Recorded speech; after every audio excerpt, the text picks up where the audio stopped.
माननीय शिंदे साहेबांना देखील सांगताना सांगितलं की सांगलीमध्ये अत्यंत चांगलं नियोजन आमदार सुहास भैया बाबर यांनी केलेलं आहे आणि महायुतीचे उमेदवार धैर्यशील कदम हे मोठ्या मताधिक्याच्या फरकानं निवडून येतील आणि त्यात शिवसेनेचा सुद्धा वाटा, जे शिवसेनेचं मतदान आहे ते इत्तंभूत एक मत हे महायुतीच्या उमेदवाराला पडेल अशा पद्धतीचं नियोजन आम्ही सगळ्यांनी केलेलं आहे. नमस्कार, मी मयुरी आणि आपण पाहत आहात 7 स्टार न्यूज. विधान परिषद निवडणुकीच्या पार्श्वभूमीवर राजकीय हालचालींना वेग आला असून महायुतीच्या उमेदवारांच्या विजयासाठी जोरदार मोर्चेबांधणी सुरू झाली आहे. याच अनुषंगाने नामदार शंभूराजे देसाई यांनी सातारा आणि सांगली जिल्ह्यातील शिवसेना पदाधिकारी व कार्यकर्त्यांच्या गाठीभेटींचा दौरा केलाय.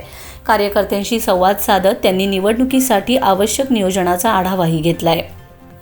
दरम्यान विटा येथे आयोजित पत्रकार परिषदेत बोलताना शंभूराजे देसाई यांनी महायुतीच्या विजयाचा ठाम विश्वास व्यक्त केलाय.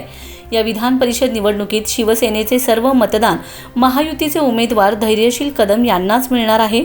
महायुतीतील सर्व घटक पक्ष एकजुटीने काम करत असून धैर्यशील कदम मोठ्या मताधिक्याने विजयी होतील असा विश्वास त्यांनी व्यक्त केलाय. यावेळी त्यांनी कार्यकर्त्यांमध्ये उत्साह निर्माण करत प्रत्येक मत महत्त्वाचं असल्याचं सांगितलंय. सातारा आणि सांगली जिल्ह्यातील पदाधिकारी व कार्यकर्त्यांनी विजयासाठी पूर्ण ताकदीने मैदानात उतरावे असं आवाहनही त्यांनी केलंय. विधान परिषद निवडणुकीच्या पार्श्वभूमीवर महायुतीकडून सुरू असलेल्या या जोरदार तयारीमुळे राजकीय वर्तुळात चर्चांना उधाण आलं असून आता मतदारांचा कौल कोणाच्या पारड्यात पडणार याकडे सर्वांचं लक्ष लागून राहिलंय. आज मी सांगली सातारा या 2 जिल्ह्यातल्या पदाधिकारी कार्यकर्ते यांच्या गाठीभेटी घेण्यासाठी सकाळपासून बाहेर आहे. साताऱ्यातल्या गाठीभेटी झाल्यानंतर आज मी सांगलीतल्या गाठीभेटी विट्यामध्ये या ठिकाणी सगळ्यांच्या घेतल्या. काल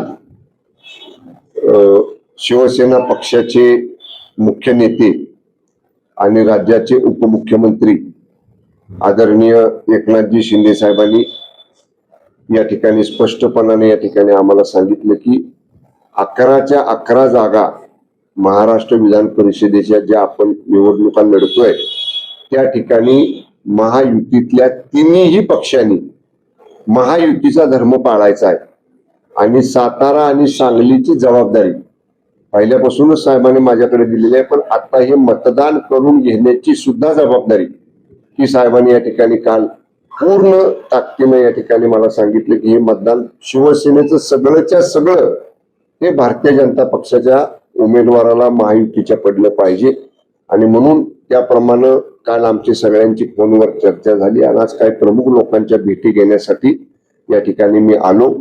मी कालच माननीय शिंदे साहेबांना देखील सांगताना सांगितलं की सांगलीमध्ये अत्यंत चांगलं नियोजन आमदार सुहास भैया बाबर यांनी केलेलं आहे.